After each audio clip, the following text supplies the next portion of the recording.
Basically इस video को समझने से पहले आपको दो तीन चीज़ें पहले से पता होनी चाहिए, जैसे कि पीरियोडिक टेबल के 1 to 30 एलिमेंट्स के एटॉमिक नंबर, उनके सिंबल एंड उनके इलेक्ट्रॉनिक कॉन्फ़िगरेशन आपको पहले से पता होने चाहिए, तभी आप इस वीडियो को बहुत ही आसानी से समझ पाओगे। गाइस, आगे बढ़ने से पहले मैं ये एज्यूम करके चल रहा हूँ कि आपको एलिमेंट्स के सिंबल और उनके इलेक्ट्रॉनिक कॉन्फ़िगरेशन कम से कम आते होंगे, और ये मोस्ट ऑफ द स्टूडेंट्स को आते भी हैं। तो अब हम आगे बढ़ते हैं। तो आगे बढ़ने से पहले आपको मैं ये बता दूं कि वीडियो को दो पार्ट में हम समझाएंगे आपको, जिसमें सबसे पहले हम किसी भी एलिमेंट का वैलेंसी निकालना आपको बताएंगे। अगर आप वैलेंसी निकालना समझ जाओगे, कैसे वैलेंसी को पता करते हैं, तो ये वीडियो आपके लिए बहुत ही आसान होने वाला है। तो चलो हम देखते हैं वैलेंसी किसको बोलते हैं। तो सबसे पहला तो ये डेफिनेशन है वैलेंसी का, जो कि हम बचपन से रट्टा मारते आ रहे होते हैं। तो इसका एग्जैक्टली क्या मतलब है वो अब हम देखते हैं। तो देखो, यहाँ पे लिखा है, in other words we can say the number of electrons that an element can lose, gain or share during a chemical reaction is called as valency of that very element. इसका मतलब क्या है कि किसी भी केमिकल रिएक्शन के दौरान एक एलिमेंट जितना इलेक्ट्रॉन को लूज करेगा, गेन करेगा या फिर शेयर करेगा अपने स्टेबिलिटी को पाने के लिए, उसी को हम उसका वैलेंसी बोलेंगे। तो देखो, अभी तो कुछ समझ में आया होगा नहीं, तो अब हम इसको कुछ एग्जाम्पल के थ्रू देखते हैं।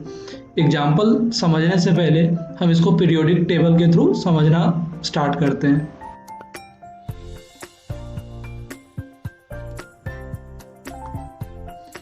जैसे यहाँ पे एक पीरियोडिक टेबल आप देख सकते हैं। पीरियोडिक टेबल में ये जो है, ये वाला ब्लॉक, ये दोनों ग्रुप का जो ब्लॉक है, देखो वर्टिकल कॉलम जो होता है उसको हम ग्रुप बोलते हैं, और हॉरिजॉन्टल रो को हम, मतलब इधर से इधर जाओगे तो हम पीरियड बोलेंगे।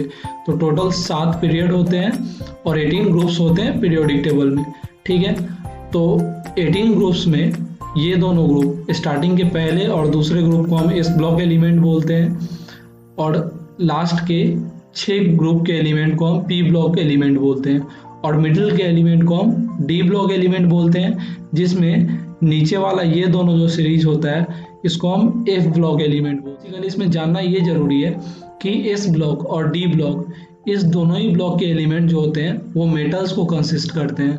मतलब एस और डी ब्लॉक के एलिमेंट में मेटल आते हैं जनरली, और पी ब्लॉक के एलिमेंट में नॉन मेटल्स और मेटेलॉइड पाए जाते हैं।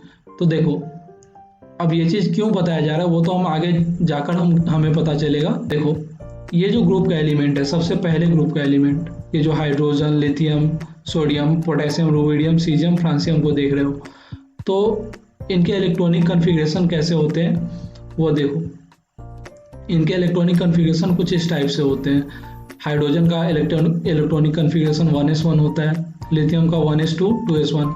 मतलब बेसिकली होता क्या है कि एलिमेंट्स के लास्ट वाले सेल में, मतलब वैलेंस सेल में एक इलेक्ट्रॉन अवेलेबल होते हैं।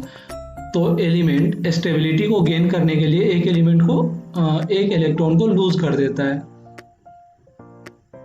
जैसे कि आप इस फिगर में देख सकते हो, यहाँ पे लिथियम है, ठीक है।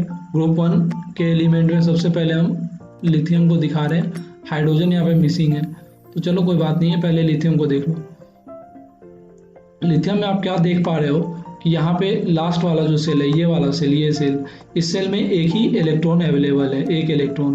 तो लिथियम स्टेबिलिटी गेन करने के लिए क्या करेगा, पहले एक चीज़ जान लो कि किसी भी एलिमेंट के वैलेंस सेल में या तो 8 इलेक्ट्रॉन्स होते हैं, नहीं तो उससे कम इलेक्ट्रॉन कितने होंगे, 2 इलेक्ट्रॉन। वैलेंसी हमेशा वैलेंस सेल की हेल्प से निकलता है, मतलब वैलेंस सेल में कितने इलेक्ट्रॉन होते हैं उनके बेसिस पे वैलेंसी निकलता है। एक चीज़ जान लो, कोई भी एलिमेंट स्टेबल स्टेट में जाना चाहता है, इसीलिए वो इलेक्ट्रॉन को लूज, गेन या शेयर करता है। इस ग्रुप के एलिमेंट को, मतलब ये 18th ग्रुप है, इसमें हीलियम आते हैं, नियोन आते हैं, आर्गन, इस तरह बहुत सारे एलिमेंट हैं जिसको आप देख सकते हो, हीलियम, नियोन, आर्गन, क्रिप्टन, जेनन, रेडन। तो इस सब में क्या है ना कि वैलेंस सेल फुलफिल्ड है, जिसके कारण ये रिएक्शन में पार्ट लेना नहीं चाहते हैं, मतलब ये जनरली रिएक्ट करना नहीं चाहते हैं। तो सारा एलिमेंट यही चाहता है कि हम भी इन एलिमेंट के फॉर्म में चले जाए, इस इनर्ट गैस के फॉर्म में चले जाए हम। तो इसके लिए एलिमेंट को क्या करना होगा, इलेक्ट्रॉन को लूज करना होगा या गेन करना होगा या शेयर करना होगा। और जितना इलेक्ट्रॉन एलिमेंट लूज गेन या शेयर करेंगे स्टेबल होने के लिए, उसी को एलिमेंट के वैलेंसी के फॉर्म में हम जानेंगे। तो देखो, अगर बहुत ही शॉर्टकट में बताएं तो ग्रुप 1 के एलिमेंट के केस में क्या होता है, इनके वैलेंस सेल में एक इलेक्ट्रॉन होते हैं और ये वैलेंस सेल में एक इलेक्ट्रॉन होते हैं और ये एक इलेक्ट्रॉन को लूज करते हैं ताकि ये स्टेबल इस स्टेट में चले जाए। ठीक है, तो इसीलिए ग्रुप 1 एलिमेंट के वैलेंसी 1 होते हैं। और जैसे देखो, आप कुछ फिगर के थ्रू इसको समझ सकते हो। यहाँ पे देख सकते हो लिथियम है, तो लिथियम सबसे पहले वैलेंस सेल किसको बोलते हैं, जो सबसे लास्ट सेल होता है उसको हम वैलेंस सेल बोलते हैं। यहाँ पे देखो, लिथियम का 2 सेल बनाया गया है, सबसे पहला सेल ये है और दूसरा सेल ये है, इसको हम वैलेंस सेल बोलेंगे, जो कि सबसे लास्ट सेल भी है। वैलेंस सेल में आप देख सकते हो एक ही इलेक्ट्रॉन है। सोडियम के केस में भी आप देख सकते हो एक ही इलेक्ट्रॉन है वैलेंस सेल में। पोटेशियम के केस में भी एक ही इलेक्ट्रॉन है। ये सब ग्रुप 1 के एलिमेंट है। तो यहाँ पे क्या होता है कि ये एलिमेंट्स एक एक इलेक्ट्रॉन को लूज करके स्टेबल कॉन्फ़िगरेशन में चले जाते हैं। और एक सेकेंड,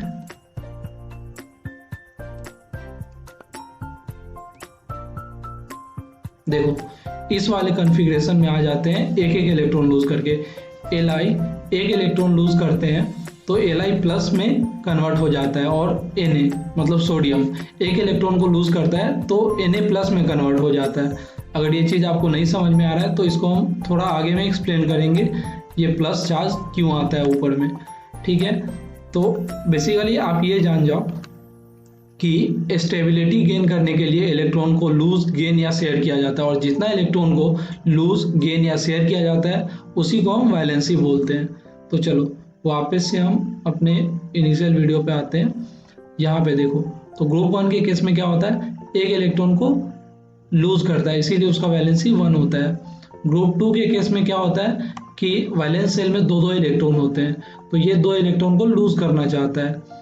देखो बेसिकली वैलेंस सेल में 8 इलेक्ट्रॉन्स होते हैं, तो 8 इलेक्ट्रॉन्स होते हैं। अगर इस वाले ग्रुप में, सेकेंड वाले ग्रुप में वैलेंस सेल में दो इलेक्ट्रॉन है, तो एलिमेंट 2 चीज़ कर सकता है, या तो 6 इलेक्ट्रॉन गेन करके 8 इलेक्ट्रॉन में कन्वर्ट हो जाएगा, या फिर 2 इलेक्ट्रॉन लूज करके इस वाले नोबल गैसेज में कन्वर्ट हो जाए।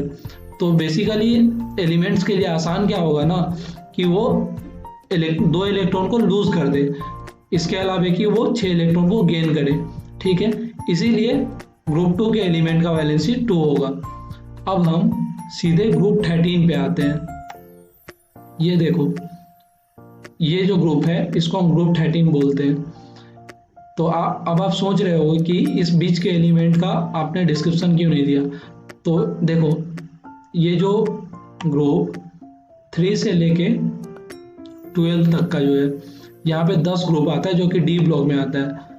इनके जो वैलेंसी होते हैं वो वेरिएबल होते हैं, तो इनमें से कुछ इंपॉर्टेंट जो एलिमेंट हैं उसके वैलेंसी बस आप याद रख लो, चीज़ें बहुत आसान हो जाएंगी। जैसे फेरस है, इनका वैलेंसी आप याद रख लेना, कॉपर का वैलेंसी और जिंक का वैलेंसी आप याद रख लेना। ये तीनों ही इंपॉर्टेंट है ग्रुप डी में। और कुछ इंपॉर्टेंट एलिमेंट है तो मरकरी है, और बस इतना ही कुछ इंपॉर्टेंट एलिमेंट है जो बार बार हमारे रिपीटेशन में आते जाते हैं, तो उसको हम बाद में बता देंगे कि किसका वैलेंसी कितना होता है। उससे पहले आप आगे की तरफ बढ़ो और ग्रुप 13 की तरफ बढ़ते हैं हम। जैसे देखो, यहाँ पे ग्रुप 13 में सबसे पहला बोरोन आता है, एल्युमिनियम आता है, उसके बाद गैलियम आता है। तो इसमें क्या होता है, इनका इलेक्ट्रॉनिक कन्फिग्रेशन कुछ इस टाइप से होता है, 2, 8 और सबसे लास्ट वाले सेल में 3 इलेक्ट्रॉन होते हैं, मतलब हम एल्युमिनियम की बात कर रहे हैं। और इस वाले ग्रुप के सारे ही एलिमेंट के केस में क्या होता है ना कि उनके वैलेंस सेल में 3 इलेक्ट्रॉन होते हैं, तो ये ग्रुप 3 इलेक्ट्रॉन को लूज करना चाहता है। ठीक है, तो इसीलिए इस ग्रुप वाले एलिमेंट का वैलेंसी 3 होते हैं। और कार्बन के केस में वैलेंस इलेक्ट्रॉन 4 होते हैं, तो कार्बन ना इस इलेक्ट्रॉन को लूज करना चाहता है ना गेन करना चाहता है, तो कार्बन शेयरिंग कर लेता है। इसीलिए कार्बन वाले ग्रुप का एलिमेंट का वैलेंसी 4 होता है। ठीक है, अब नाइट्रोजन वाले ग्रुप में आ जाते हैं। नाइट्रोजन वाले ग्रुप में होता क्या है बेसिकली, 1 सेकेंड,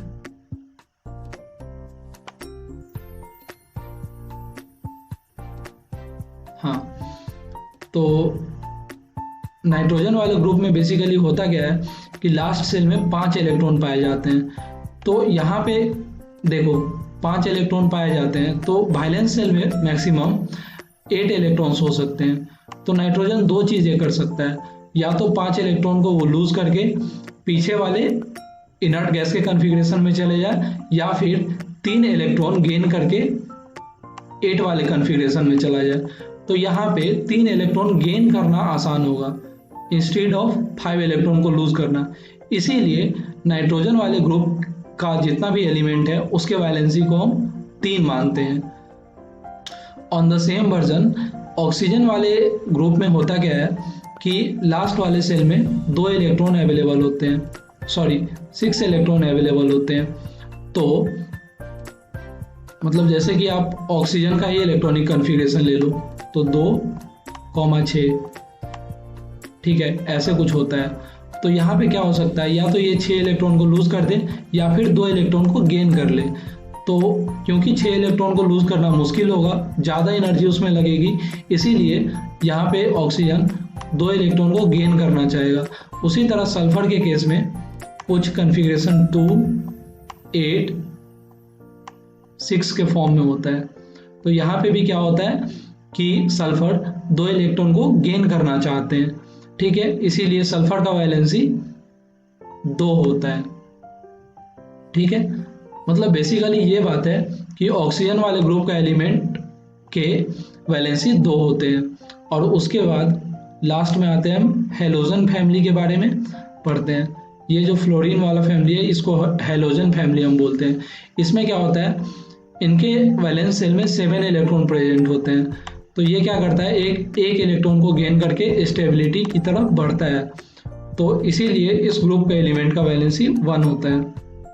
और सबसे लास्ट में जो हीलियम वाला ग्रुप है या फिर इनर्ट गैस वाला ग्रुप जो है, उसके केस में क्या होता है, वो पहले से ही स्टेबल होते हैं, इसीलिए वो ना इलेक्ट्रॉन को लूज करना चाहते हैं और ना ही इलेक्ट्रॉन को गेन करना चाहते हैं। ठीक है, इसीलिए उनका वैलेंसी 0 होता है। अब तक हम लोगों ने जितना कुछ पढ़ लिया उसको अब जल्दी जल्दी समराइज कर लेते हैं। ग्रुप 1 के केस में वैलेंसी 1 होती है, क्योंकि उनके वैलेंस सेल में 1 इलेक्ट्रॉन होते हैं जिसको वो लूज करना चाहते हैं। ग्रुप 2 के केस में वैलेंसी 2 होते हैं। उसी तरह ग्रुप 13 उनके केस में वैलेंसी 3 होते हैं। ग्रुप 14 के केस में वैलेंसी 4 होते हैं, क्योंकि इनके वैलेंस सेल में 4 इलेक्ट्रॉन होते हैं जिसको वो शेयरिंग करना चाहते हैं।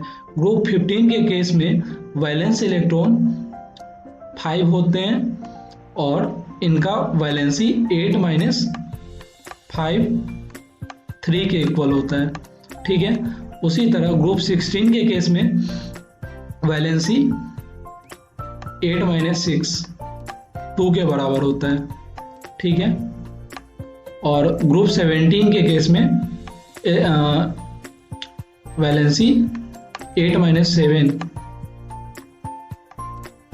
1 के बराबर होता है। और ग्रुप 18 के केस में वैलेंसी 0 होता है, मतलब ये ना इलेक्ट्रॉन को लेना चाहते हैं ना देना चाहते हैं। अब हम आगे देख लेते हैं ये जो डी ग्रुप एलिमेंट जिसको हम स्किप कर दिए थे बीच में, वो आप देख सकते हो।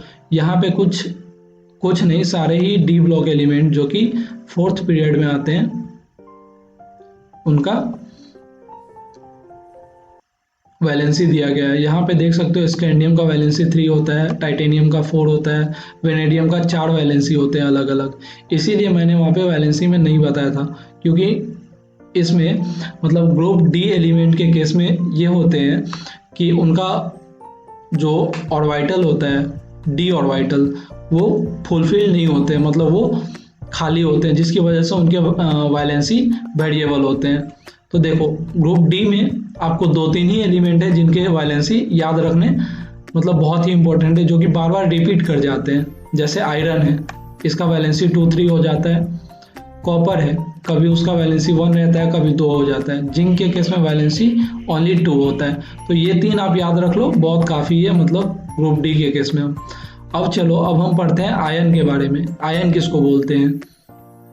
तो देखो, कोई भी केमिकल स्पीसी जिसपे कुछ चार्ज होता है उसको हम आयन बोलते हैं। तो देखो किसको बोलते हैं, यहाँ पे लिखा हुआ है केटायन। केटायन किसको बोलते हैं? Species that have positive charge over them are called as cation.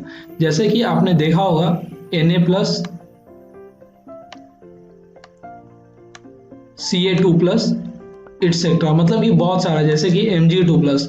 Magnesium जब 2 इलेक्ट्रॉन को लूज करेगा तब उस पर पॉजिटिव चार्ज आ जाता है, मतलब +2 का चार्ज आता है। यहाँ पे लिखा भी है, 1 second, positive charge over them is result of losing electron. मतलब किसी भी एलिमेंट पे पॉजिटिव चार्ज तब आता है जब वो किसी इलेक्ट्रॉन को लूज करते हैं, और जितना इलेक्ट्रॉन को वो लूज करते हैं उतना पॉजिटिव चार्ज उनके ऊपर आ जाता है। जैसे आप देख रहे थे ग्रुप 1 के एलिमेंट के केस में वो एक एक इलेक्ट्रॉन को लूज कर रहे थे, तो वहां पे उनके ऊपर +1 का चार्ज आ जाए, Li प्लस Na+, इस तरह हो जाएगा। स्टेबिलिटी गेन करने के लिए उनके ऊपर +1 का चार्ज आएगा। उसी तरह अनायन को देख लेते हैं। Species that have negative charge over them are known as anion. जिस भी स्पीसी के ऊपर नेगेटिव चार्ज होते हैं उसको हम अनायन बोलते हैं। जैसे Cl-। नेगेटिव चार्ज तब आते हैं, यहाँ पे पहले लिखा है negative charge over them is a result of gain of electron. जब भी कोई एलिमेंट इलेक्ट्रॉन को गेन करता है तो उसके ऊपर नेगेटिव चार्ज आते हैं। मतलब क्लोरीन के केस में क्या होता था, 7 इलेक्ट्रॉन होते थे वैलेंस शेल में, तो वो एक इलेक्ट्रॉन गेन करके क्या बन जाता था, स्टेबल बन जाता था, इसीलिए वहां पे Cl- आ जाता है। ठीक है, अब कुछ हम फिगर को देख लेते हैं। जैसे आप यहाँ पे देख सकते हो Li+, लिथियम जब एक इलेक्ट्रॉन को लूज करेगा तो Li+ का फॉर्मेशन करवाएगा, ये एक स्टेबल स्टेट है। उसी तरह सोडियम एक इलेक्ट्रॉन को लूज करेगा तो Na+ का फॉर्मेशन करवाएगा। अब यहाँ पे आप देख सकते हो कि कैसे कैसे इलेक्ट्रॉन को फिल किया जाता है। हाइड्रोजन के केस में वैलेंस शेल में एक इलेक्ट्रॉन होते हैं, हीलियम के केस में 2 इलेक्ट्रॉन होते हैं। बाकी हीलियम वाले ग्रुप में, मतलब ये 18th ग्रुप है, इस ग्रुप में जितना एलिमेंट होते हैं उनके वैलेंस शेल में 8 इलेक्ट्रॉन होते हैं। तो प्रोबेबली मुझे यहाँ तक लगता है कि आपको वैलेंसी समझ में आ गई होंगी। ओवरऑल हमने वैलेंसी में क्या सीखा उसको हम देख लेते हैं। देखो, जिस भी एलिमेंट के वैलेंस शेल में 1 इलेक्ट्रॉन होंगे उनका वैलेंसी 1 होगा, 2 इलेक्ट्रॉन होंगे उनका वैलेंसी 2 होगा, 3 इलेक्ट्रॉन होंगे उनका वैलेंसी 3 होगा, 4 इलेक्ट्रॉन होंगे उनका वैलेंसी 4 होगा, 5 इलेक्ट्रॉन होंगे उनका वैलेंसी 8 - 5 3 के बराबर होगा, और 6 इलेक्ट्रॉन होंगे तो 8 - 6 2 के इक्वल होगा, और 7 इलेक्ट्रॉन होंगे तो उनका वैलेंसी 1 के बराबर होगा, और 8 इलेक्ट्रॉन होंगे तो उनका वैलेंसी 0 के बराबर होगा। अभी तक वैलेंसी का समरी यही था। अब हम पॉलीएटॉमिक आयंस को समझते हैं। पॉलीएटॉमिक आयन किसको बोलते हैं? देखो, जब भी 2 या 2 से अधिक एलिमेंट के एटम साथ में मिलकर एक यूनिट का फॉर्मेशन करवाते हैं जिनके ऊपर कुछ चार्ज होता है, कुछ पॉजिटिव या नेगेटिव चार्ज होता है, उसको हम पॉलीएटॉमिक आयंस बोलते हैं। जैसे यहाँ पे तुम देख सकते हो NH4+ दिया हुआ है, तो N नाइट्रोजन से आया हुआ है और H हाइड्रोजन से आया हुआ है। मतलब ये 2 अलग अलग एलिमेंट के एटम मिलके मतलब यूनिट का फॉर्मेशन करवा रहे हैं, एक यूनिट का फॉर्मेशन करवा रहे हैं जिनके ऊपर कुछ चार्ज है, और यही चार्ज इन पॉलीएटॉमिक आयंस के वैलेंसी की तरह वर्क करते हैं। ठीक है, तो नीचे में कुछ पॉलीएटॉमिक आयंस हैं और उनके चार्ज दिए हुए हैं, इसको आप नोट डाउन कर सकते हो ताकि आपको केमिकल फार्मूला लिखने में आसानी हो। तो कुछ सेकंड के लिए मैं यहाँ पे छोड़ दे रहा हूँ स्क्रीन पे, आप देखिए और नोट डाउन कर लीजिए। तो अब हम केमिकल कंपाउंड के फार्मूला को लिखना सीखेंगे। अभी तक हम लोगों ने किसी भी एलिमेंट का वैलेंसी कितना होता है वो जान गया है, और पॉलीएटॉमिक आयंस का वैलेंसी कितना होता है ये भी हम लोगों ने समझ लिया है। ठीक है, तो अब हम केमिकल कंपाउंड के फार्मूला को लिखना जानेंगे। देखो, केमिकल कंपाउंड के फार्मूला को लिखने से पहले एक और चीज़ समझना जरूरी है कि देखो, जब भी केमिकल कंपाउंड का नेम आएगा, जैसे सोडियम क्लोराइड, तो एक जगह पे सोडियम है जिसका सिंबल Na होता है, एक जगह पे क्लोराइड है जिसका सिंबल Cl होता है। तो यहाँ पे मैंने पीरियोडिक टेबल में बात करा था कि S ब्लॉक और D ब्लॉक में मेटल्स आते हैं और P ब्लॉक में नॉन मेटल्स आते हैं। तो जब भी मेटल्स और नॉन मेटल्स साथ में मिलेंगे तब आयनिक बॉन्ड का फॉर्मेशन होगा। तो आयनिक बॉन्ड के फॉर्मेशन के केस में क्या होता है, वैलेंसी एक्सचेंज होते हैं, लेकिन कोवेलेंट कंपाउंड के फॉर्मेशन में वैलेंसी का कोई एक्सचेंज होता नहीं है। इसीलिए हमने उस वक्त पे बताया था कि एस ब्लॉक एलिमेंट और डी ब्लॉक एलिमेंट में बेसिकली मेटल होते हैं और पी ब्लॉक एलिमेंट में नॉन मेटल होते हैं। तो देखो, अब सोडियम और क्लोरीन, सोडियम किस ग्रुप का एलिमेंट है, फर्स्ट वाले ग्रुप का एलिमेंट है जो कि इस ब्लॉक से बिलोंग करता है। इतना जानना आपके लिए ज़रूरी नहीं है, बस आपको ये जानना ज़रूरी है कि मेटल्स और नॉन मेटल्स, मतलब कौन से एलिमेंट मेटल है और कौन से एलिमेंट नॉन मेटल है। तो जैसे देखो, सोडियम क्लोराइड का फॉर्मेशन कैसे होता है। सोडियम के केस में 1 इलेक्ट्रॉन होते हैं उसके लास्ट सेल में, मतलब वैलेंस सेल में 281 उसके वैलेंस इलेक्ट्रॉनिक कन्फिग्रेशन होते हैं और 1 इलेक्ट्रॉन उनके वैलेंस सेल में होते हैं। और Cl के केस में क्या होता है, 2 8 7, मतलब वैलेंस सेल में 7 इलेक्ट्रॉन होते हैं। तो यहाँ पे क्या होता है, सोडियम का एक इलेक्ट्रॉन निकल के क्लोरीन के पास चला जाता है और फाइनली NaCl का फॉर्मेशन हो जाता है। इससे क्या होता है, सोडियम भी अपना एक इलेक्ट्रॉन लूज करके स्टेबल हो जाता है और क्लोरीन भी एक इलेक्ट्रॉन पाकर स्टेबल हो जाता है और फाइनली NaCl का फॉर्मेशन करवा लेते हैं वो। आप इसको एक डायग्राम के थ्रू समझ सकते हो। जैसे यहाँ पे देखो, सोडियम में क्या हो रहा है, ये जो वैलेंस इलेक्ट्रॉन है सोडियम का, यहाँ पे वो इलेक्ट्रॉन मूव आउट करके क्लोरीन में चला जा रहा है और साथ में NaCl का फॉर्मेशन हो रहा है। तो आप इसको देख सकते हो।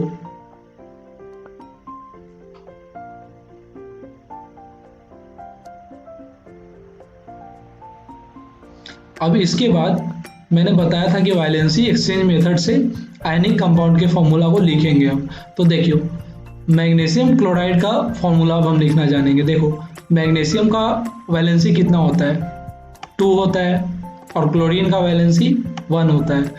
तो मैग्नीशियम के वैलेंसी को क्लोरीन के सबस्क्रिप्ट में लगाएंगे और क्लोरीन के वैलेंसी को मैग्नीशियम के सबस्क्रिप्ट में लगाएंगे।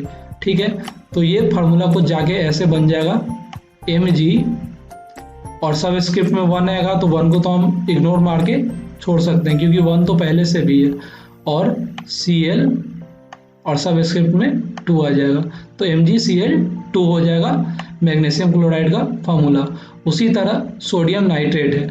नाइट्रेट क्या है, पॉलीएटॉमिक आयन है। सोडियम क्या है, मेटल है। तो सोडियम का फार्मूला होता है Na और नाइट्रेट का होता है NO3, माइनस होता है उसके ऊपर चार्ज। तो हम माइनस को इग्नोर कर देते हैं क्योंकि वैलेंसी को हम एब्सोल्यूट मानते हैं, मतलब वैलेंसी प्लस माइनस को नहीं देखता है, सीधे प्लस में हम लिखते हैं। तो NO3 पे 1 आता है और सोडियम पे भी 1 आता है। तो ओवरऑल सोडियम नाइट्रेट का फॉर्मूला हो जाता है Na NO नीचे में 3। ठीक है, अब आगे आप पोटेशियम पर मैग्नेट का देख सकते हो। पोटेशियम का फॉर्मूला K होता है और पर मैग्नेट आयन होता है, मतलब पॉलीएटॉमिक आयन होता है जिसका फॉर्मूला होता है MnO4, और इसके ऊपर भी मतलब MnO4 होल के ऊपर -1 चार्ज होते हैं। इसका मतलब इसका वैलेंसी 1 होता है और पोटेशियम का भी वैलेंसी 1 होता है। तो ओवरऑल इस कंपाउंड का फॉर्मूला हो जाता है KMnO4। ठीक है, अब हम कुछ कंपाउंड है जिनके फार्मूला को जल्दी जल्दी देख लेंगे। सोडियम बाइकार्बोनेट, सोडियम का सिंबल Na होता है, बाइकार्बोनेट का HCO3 होता है। इसके मतलब HCO3 के ऊपर ओवरऑल चार्ज 1 होते हैं, मतलब इसका वैलेंसी 1 और सोडियम का भी वैलेंसी 1, तो एक्सचेंज हो गए, फाइनली इसी का फॉर्मेशन करवा देंगे NaHCO3। सोडियम फ्लोराइड में क्या होगा, सोडियम के केस में फिर से वैलेंस इलेक्ट्रॉन 1 होते हैं, फ्लोराइड में भी वैलेंस इलेक्ट्रॉन 1 ही होते हैं, मतलब वैलेंसी 1 होते हैं बेसिकली। तो फाइनली NaF का फॉर्मेशन हो जाएगा। आयरन 3 क्लोराइड, आयरन का फॉर्मूला होता है Fe और 3 बोल रहा है, मतलब आयरन का वैलेंसी यहाँ पे 3 है, क्लोरीन का वैलेंसी 1 होता है, तो इसका फॉर्मूला हो जाएगा FeCl3।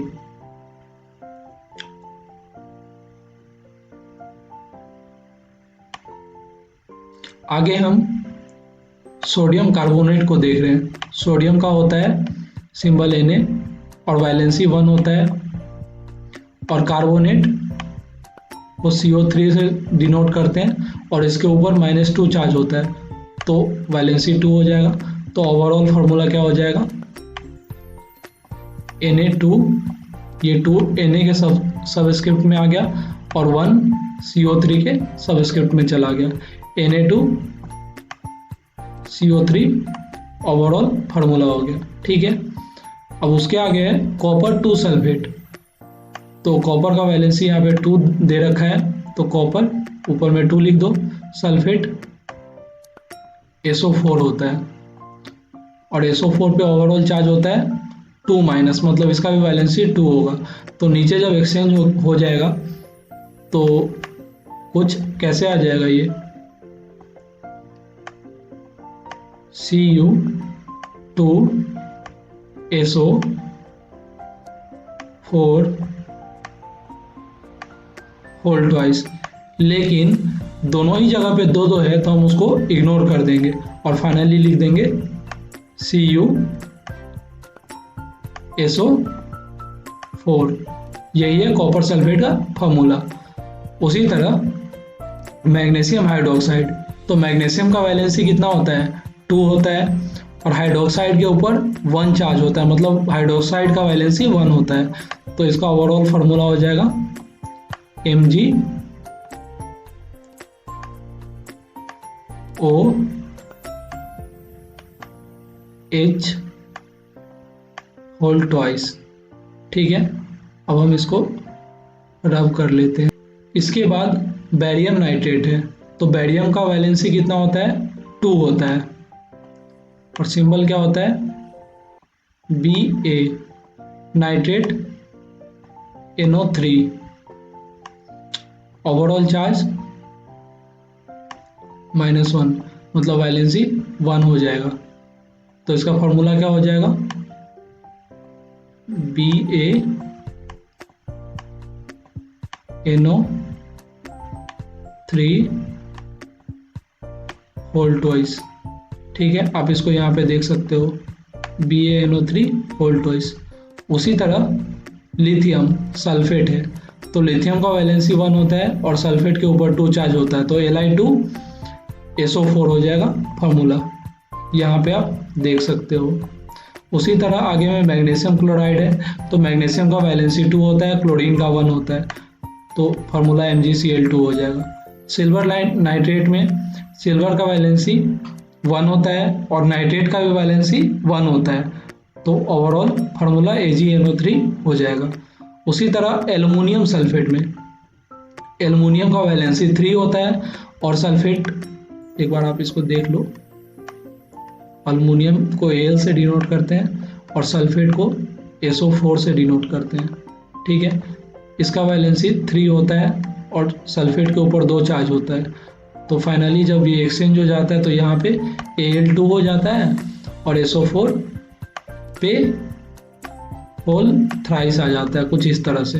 ठीक है, अब उसके बाद कैल्शियम हाइड्रोक्साइड, कैल्शियम का वैलेंसी 2 होता है और हाइड्रोक्साइड पे -1 चार्ज होता है, तो ओवरऑल फार्मूला बन जाता है CaOH2। उसके बाद 1 मिनट, कैल्शियम सल्फेट, कैल्शियम का भी वैलेंसी 2 होता है और सल्फेट का भी वैलेंसी 2 होता है, तो फार्मूला हो जाता है CaSO4। मरकरी 2 नाइट्रेट, नाइट्रेट पे ओवरऑल चार्ज 1 होता है, मतलब -1 होता है, और मरकरी का वैलेंसी यहाँ पे तो 2 दे ही रखा है, तो जब एक्सचेंज हो जाएगा तो HgNO3 होल्टोइस बन जाएगा। और उसके आगे है लीड 4 नाइट्रेट, तो लीड का वैलेंसी यहाँ पे 4 पहले से दे चुका है, नाइट्रेट का वैलेंसी 1 होता है, तो PbNO3 4 हो जाएगा, ठीक है, क्योंकि लीड का वैलेंसी 4 होता है तो 4 एक्सचेंज होकर इधर आ जाएंगे। मैग्नीशियम आयोडाइड, मैग्नीशियम का वैलेंसी 2, आयोडीन का 1, एक्सचेंज हो गया, MgI2 का फॉर्मेशन करवा लिए। उसी तरह सोडियम नाइट्रेट है, तो सोडियम का नाइट्राइड है, और नाइट्राइड को N से डिनोट करते हैं, तो और इसके ऊपर चार्ज होता है 3, और सोडियम का वैलेंसी 1 होता है, तो ओवरऑल फार्मूला Na3N हो जाएगा।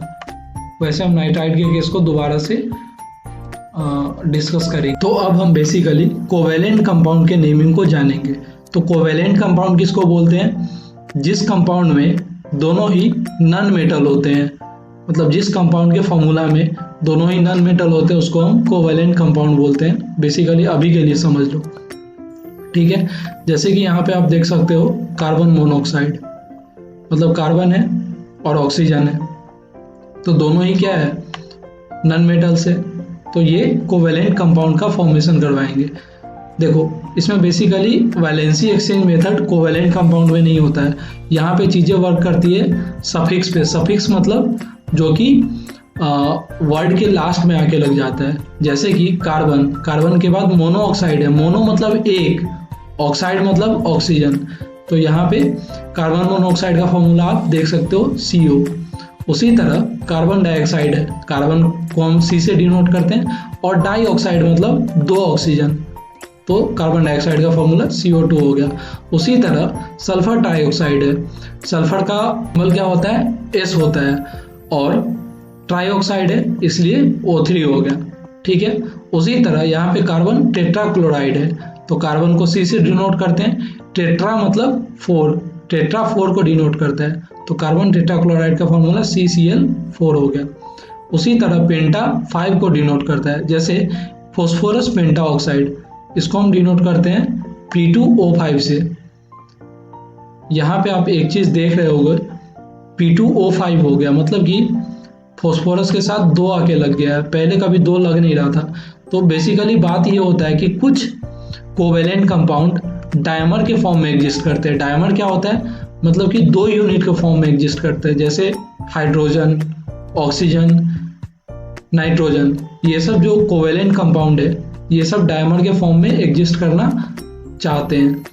उसको मैंने कहीं पे लिखा है, आप देख सकते हैं, 1 मिनट, ये देखो, ये सब नॉन मेटल है जो कि डायमर के फॉर्म में एग्जिस्ट करना चाहते हैं, hydrogen, nitrogen, chlorine, oxygen, phosphorus.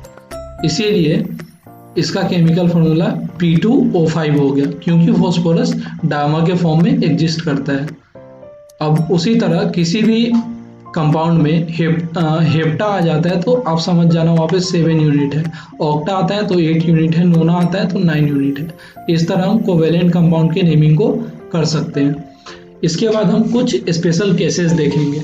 Special cases में ये देखेंगे, यहाँ पे सबसे पहले आप देख सकते हो,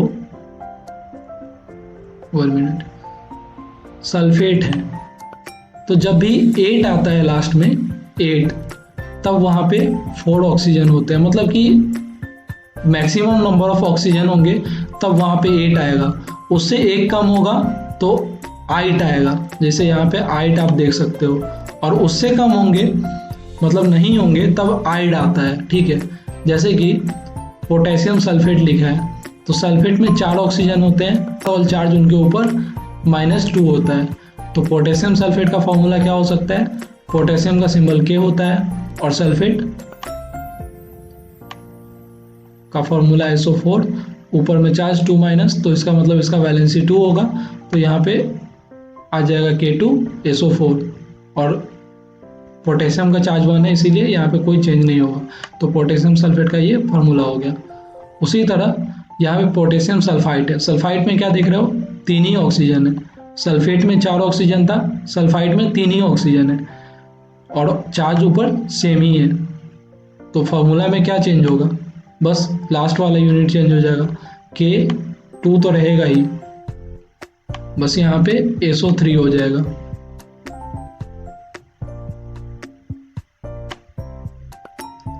अब आगे पोटेशियम सल्फाइड है, तो पोटेशियम का तो K रहेगा ही, सल्फाइड के ऊपर चार्ज 2 है, तो 2 यहाँ पे आ जाएगा और सल्फाइड का S ऐसे का ऐसे ही रह जाएगा, तो K2S फॉर्मूला हो जाएगा ओवरऑल।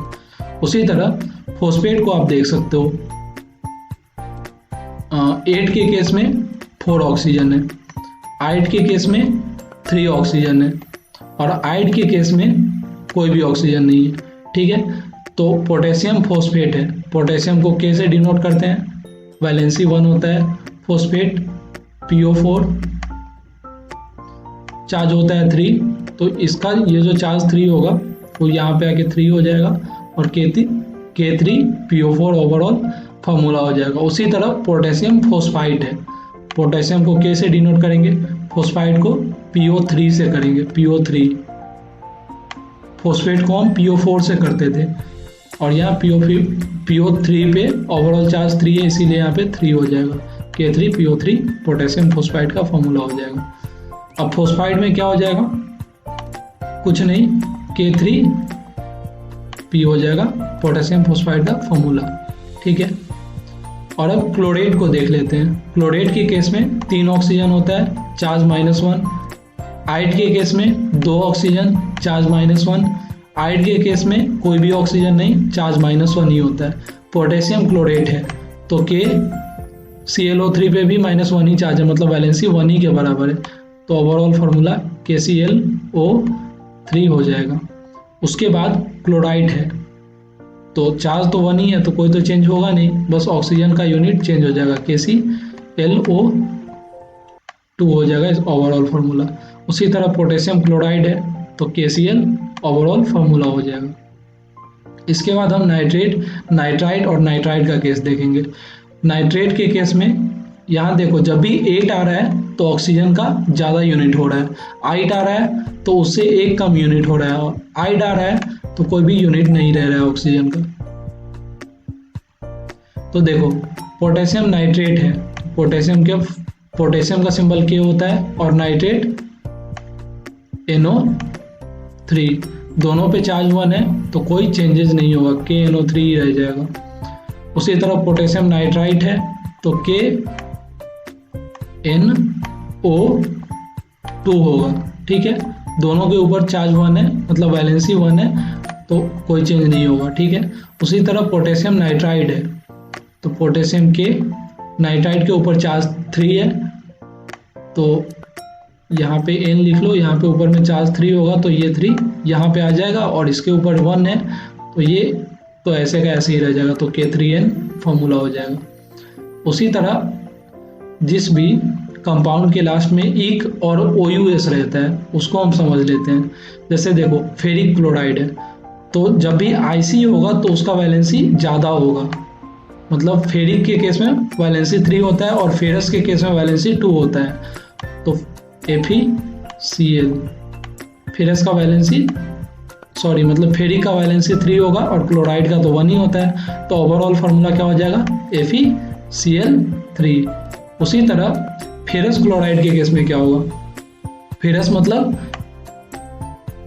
1 कम यूनिट, मतलब वैलेंसी 2 होगा इसका, तो Fe वैलेंसी 2 है तो 2 यहाँ, क्लोरीन का वैलेंसी 1 होता है तो वैलेंसी यहाँ जाएगा क्लोरीन का 1 और फेरस का वैलेंसी यहाँ आ जाएगा, तो FeCl2 का फॉर्मेशन हो जाएगा। ठीक है, तो आप यहाँ पे समझ सकते हो आईसी रहता है तो वैलेंसी ज़्यादा वाला रहता है, और ओयूएस रहता है तो वैलेंसी कम वाला रहता है।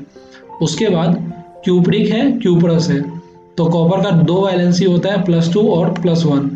तो आईसी के केस में +2 वैलेंसी होता है और ओयूएस के केस में +1 वैलेंसी होता है। तो क्यूप्रिक क्लोराइड का फॉर्मूला हो जाएगा CuCl2। क्यूप्रस क्लोराइड का CuCl। अब तो आसान हो गया होगा। मर्क्यूरी क्लोराइड आईसी है इसीलिए वैलेंसी 2 होगा, ओयूएस है इसीलिए वैलेंसी 1 है। मतलब कि आईसी के केस में वैलेंसी ज़्यादा होता है और ओयूएस के केस में वैलेंसी कम होता है। ठीक है, तो मर्क्यूरी क्लोराइड है, इसका फार्मूला क्या हो जाएगा? मरकरी का फार्मूला होता है Hg, और Cl क्लोरीन का होता है। तो क्लोरीन का वैलेंसी 1 है, मर्क्यूरी है इसलिए वहाँ पे वैलेंसी 2 है। तो HgCl2 हो जाएगा ओवरऑल फार्मूला। उसके बाद मर्क्यूरस है, तो सिंपल सी बात है, दोनों का वैलेंसी 1-1 है, तो HgCl हो जाएगा। ठीक है,